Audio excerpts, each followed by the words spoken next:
तो आज के इस वीडियो में हम सॉल्व करेंगे एक्सरसाइज 5.1। इसमें कुछ स्टेटमेंट्स हमें गिवन है, हमने बताना है कि वो ट्रू है या फॉल्स है और उसका रीज़न देना है। जैसे ये फर्स्ट स्टेटमेंट है, only one line can pass through a point, कि एक पॉइंट में से केवल एक ही लाइन जो है वो पास हो सकती है। तो ये फॉल्स है।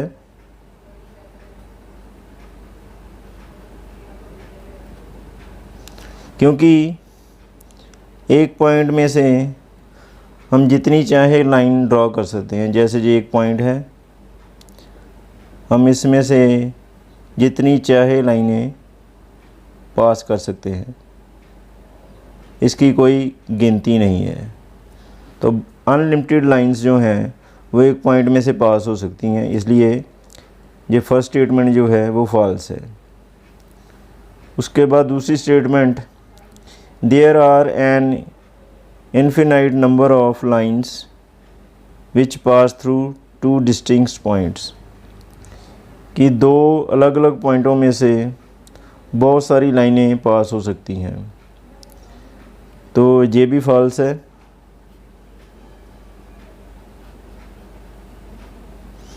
क्योंकि दो पॉइंटों में से केवल एक ही लाइन पास हो सकती है।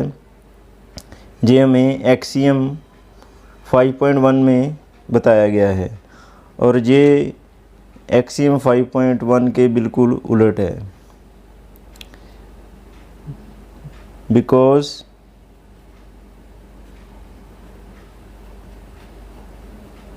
This contradicts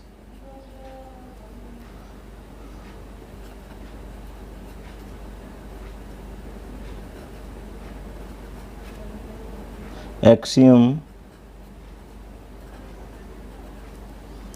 5.1। तो एक्सियम 5.1 हमें बताती है कि दो पॉइंट्स हैं, अगर दो अलग अलग पॉइंट हैं, जैसे ये दो पॉइंट हैं ए और बी, इनमें से एक ही लाइन जो है वो पास हो सकती है। तो ये बिल्कुल इसके उलट है, इसलिए फॉल्स है कि दो पॉइंटों में से बहुत सी लाइनें पास हो सकती हैं। Third, a terminated line can be produced indefinitely on both sides। एक लाइन जो है,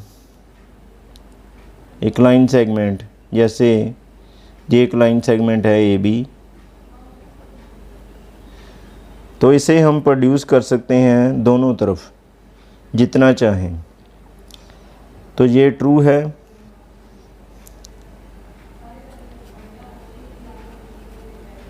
क्योंकि पोस्टुलेट 2 में हमें यही बताया गया है कि एक टर्मिनेटेड लाइन जो है उसे हम दोनों तरफ जितना चाहें बढ़ा सकते हैं, और ये है अकॉर्डिंग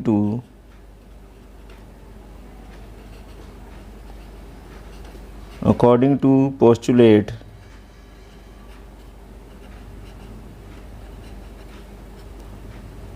सेकंड। अगर हम चाहें तो इसे जितना चाहे आगे बढ़ा सकते हैं, बी पॉइंट से आगे और इधर ए पॉइंट से आगे, इसलिए ये ट्रू है। Number 4, if two circles are equal then their radii are equal. अगर दो सर्कल जो हैं वो बराबर हैं तो उनके जो रेडियई होंगे, रेडियस होंगे, वो भी आपस में बराबर होंगे। तो अगर दो सर्कल इक्वल हैं तो वो कोइंसाइड हो जाते हैं। जैसे कॉइन के आगे पीछे हेड और टेल है, इसी तरह अगर हम सर्कल के ऊपर सर्कल रख दें तो वो कोइंसाइड हो जाता है, और इसी तरह उनका रेडियस जो है वो भी कोइंसाइड हो जाएगा और इक्वल है। ये ट्रू है।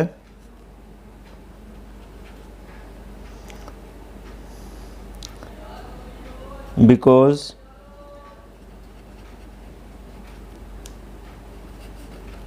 if circles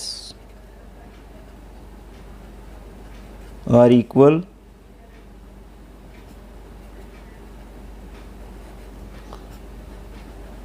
then circles are coincide,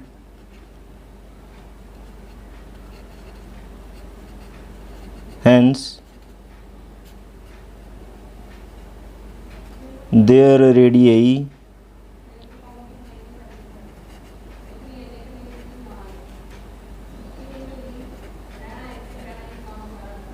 will also be coincide।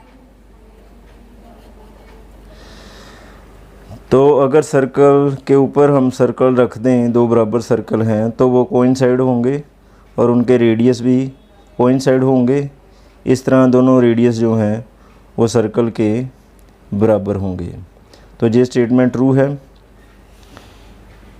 तो नंबर 5, लाइन ए बी जो है वो लाइन पी क्यू के इक्वल है and P Q equal X Y, then A B is equal to X Y. तो ये statement जो है ये भी ट्रू है।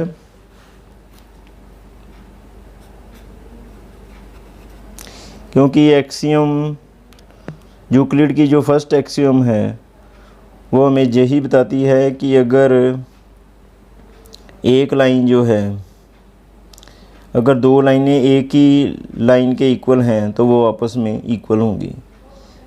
तो जहाँ जो है एक्स वाई लाइन है जो ए बी के भी इक्वल है और पी क्यू के भी इक्वल है, तो इसलिए ए बी और पी क्यू जो हैं वो आपस में इक्वल होगी। तो ये ट्रू है क्योंकि ये अकॉर्डिंग टू है first axiom of Euclid.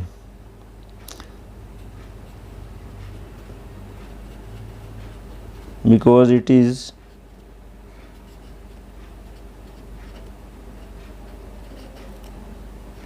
according to first axiom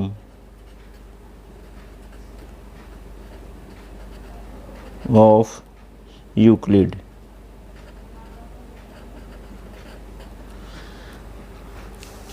अब इसके बाद सम नंबर 3। ये सम नंबर 3 है।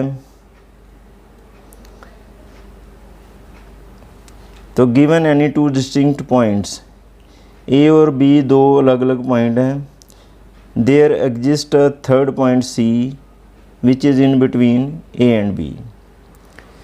तो दो अलग अलग पॉइंट हैं ए और बी, तो उनके बीच एक तीसरा पॉइंट सी जो है वो एग्जिस्ट करेगा। तो हम सपोज़ कर लेते हैं कि ये लाइन है ए और बी, क्योंकि दो अलग पॉइंटों को अगर हम ज्वाइन कर दें तो उनमें से एक लाइन पास हो जाती है।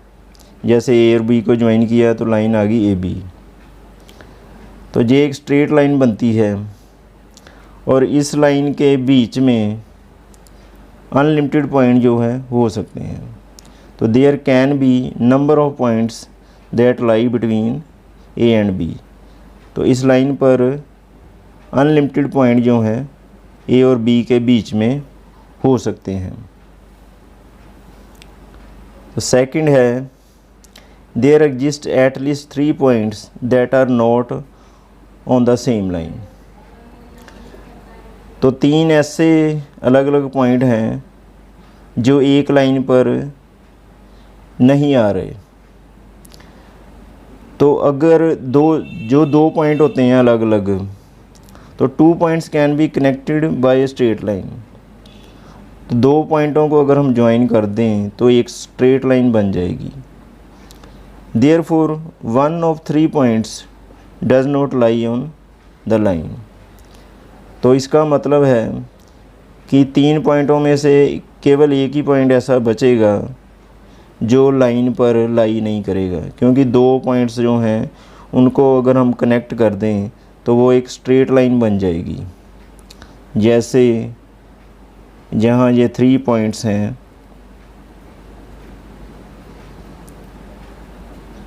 जो एक लाइन में नहीं है, तो अगर हम 2 पॉइंटों को ज्वाइन कर दें तो बाकी एक ही पॉइंट रह जाता है जो इस लाइन पर लाई नहीं करता। तो थर्ड क्वेश्चन में ये भी पूछा गया है, do these postulate contain any undefined terms?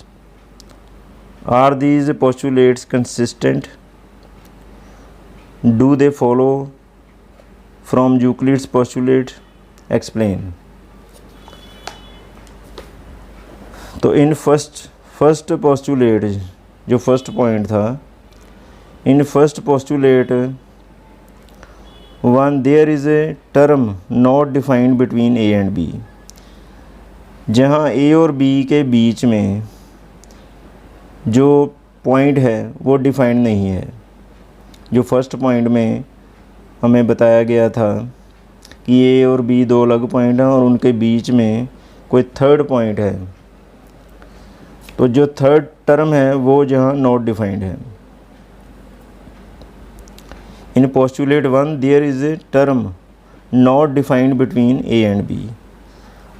तो फर्स्ट पोस्टुलेट में ए और बी के बीच वाली टर्म जो है वो नॉट डिफाइंड है, और पोस्टुलेट जो होते हैं वो कंसिस्टेंट हैं, लॉजिकल होते हैं, इसलिए पोस्टुलेट जो हैं वो कंसिस्टेंट हैं। और ये दोनों पोस्टुलेट जो हमें दिए हुए हैं, नंबर 1 और number 2, the postulates both these postulate do not follow Euclid postulate, they follow axiom. तो ये दोनों जो पोस्टुलेट हमें दिए हुए हैं, ये दोनों ही यूक्लिड पोस्टुलेट को फॉलो नहीं करते, ये फॉलो करते हैं एक्सियम्स को। Sum number 4, if point C lies between 2 points A and B such that A C is equal to B C, prove that A C is equal to half A B. तो इसमें हमें given है point C lies between 2 points A and B such that A C is equal to B C. तो point सी जो है वो 2 point A और B, जैसे जहाँ फिगर में है ए और बी 2 पॉइंट हैं, उनके बीच में पॉइंट सी जो है वो लाई करता है, और ऐसे कि ए सी इक्वल है सी बी, ये गिवन है। हमने प्रूव करना है A C is equal to half A B. To prove A C is equal to half A B, अब प्रूफ। तो सी जो है, C lies between A and B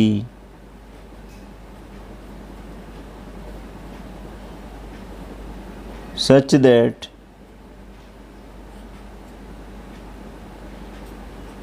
AC is equal to BC। AC और BC equal हैं। अब ये जो line AB है, तो AB जो है वो बनती है इन दोनों पार्ट्स को ऐड करके, AC और CB को प्लस करके। तो AB equal AC plus CB, AC और CB को प्लस कर दें तो AB बन जाती है। तो AB इज इक्वल टू, अब AC जो है वो BC के इक्वल है, तो इसलिए हम जो BC या CB है उसके स्थान पर AC लिख देंगे। तो AC क्योंकि BC के इक्वल है, इसलिए ये BC के स्थान पर हम लिख देंगे AC। तो AB इक्वल आ गई 2AC, और AC इज इक्वल टू 2 से हम AB को डिवाइड कर देंगे, तो ये आ गया AB/2। तो AC जो है AB/2 के इक्वल है, जो हमने प्रूव करना था। सम नंबर 5,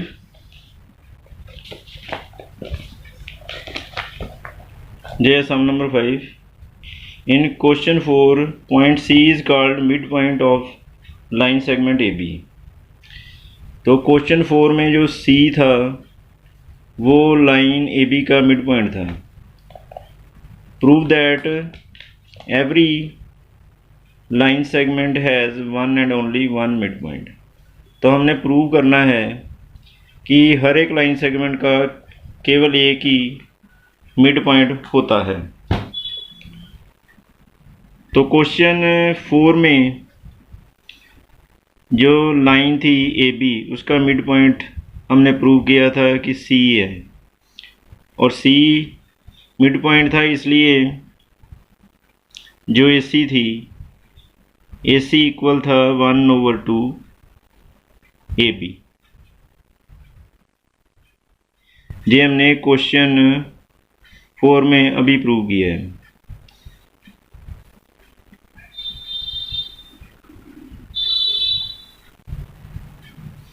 तो हम सपोज कर लेते हैं कि ए बी जो लाइन है, लाइन सेगमेंट है, इसका एक और मिड पॉइंट है डी। ये हम सपोज कर लेते हैं। तो लेट डी इज आल्सो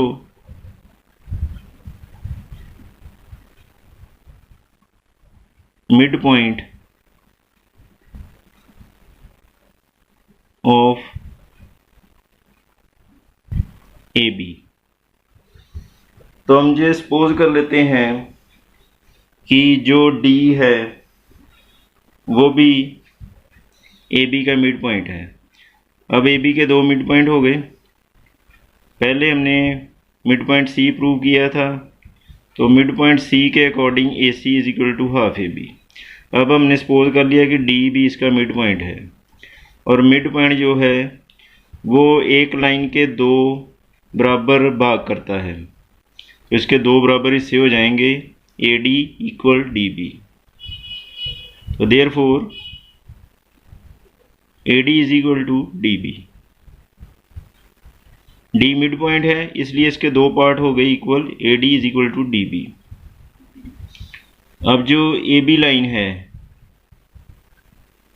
वो बनती है इन दोनों को ऐड करके। अगर हम A D plus D B कर दें तो लाइन बन जाती है A B, A D plus D B. तो A B is equal to A D plus D B, और यहाँ जो डी बी है वो ए डी के इक्वल है, तो हम डी बी की जगह पर ए डी लिख सकते हैं, क्योंकि ए डी डी बी के इक्वल है। तो A B is equal to A D plus D B की जगह पर हम ए डी लिख देंगे, क्योंकि ए डी जो है डी बी के इक्वल है। तो ये बन जाता है A B is equal to A D plus A D to A D.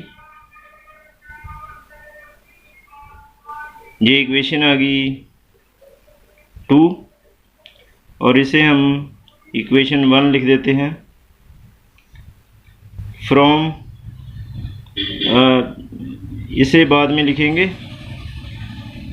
तो A B is equal to 2AD, तो जहाँ से हम ए डी की वैल्यू निकाल लेते हैं, A D is equal to A B over 2। ये 2 से ए बी को डिवाइड कर दिया, इसे हम नंबर 2 दे देते हैं। ये इक्वेशन 1 है। तो फ्रॉम 1 and 2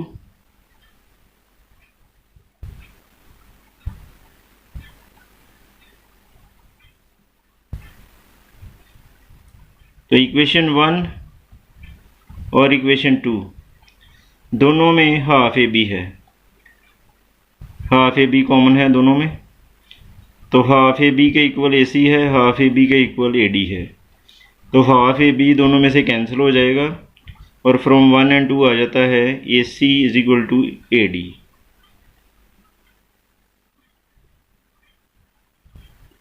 तो A C is equal to A D आ गया।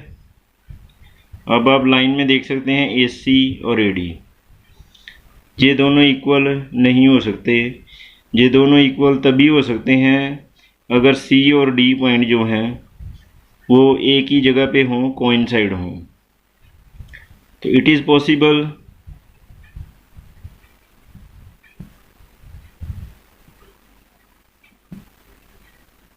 if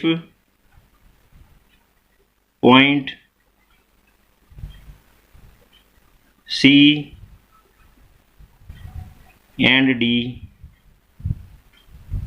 are coincide। तो अगर C और D पॉइंट कोइंसाइड हों, जैसे कोइन के हेड और टेल आगे पीछे होते हैं, उसी तरह C और D हों, तो फिर AC इक्वल AD हो सकता है। तो इससे ये पता चलता है कि हर एक लाइन सेगमेंट का केवल एक ही यूनिक मिड पॉइंट होता है। Hence every line segment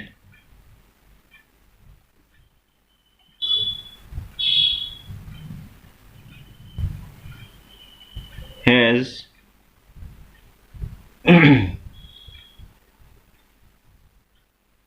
only one unique midpoint।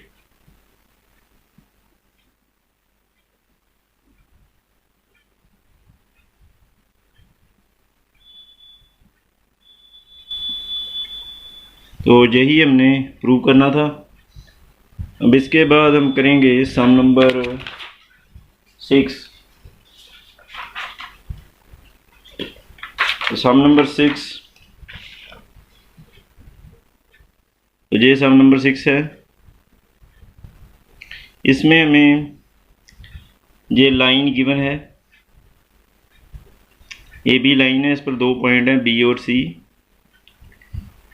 तो वो पॉइंट इस तरह हैं कि AC जो है BD के इक्वल है, AC is equal to BD।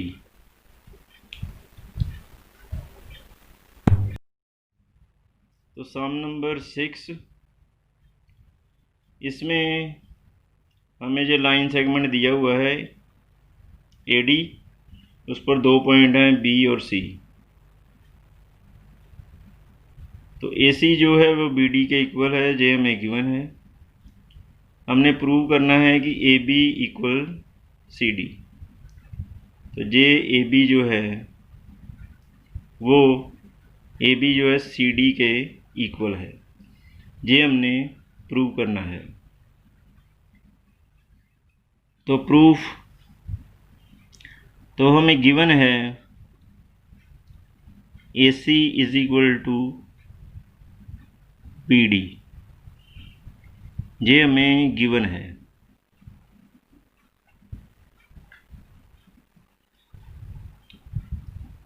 तो हम BC जो है वो एक कॉमन लाइन सेगमेंट है जो AC में भी आ जाता है और BD में भी आ जाता है। अगर हम AC को देखें तो उसमें BC जो है वो आ रहा है, इसी तरह BD को देखें तो उसमें भी BC जो है वो एक कॉमन सेगमेंट है। तो हम इसे दोनों में से सब्ट्रैक्ट कर देंगे। Subtract BC from both sides.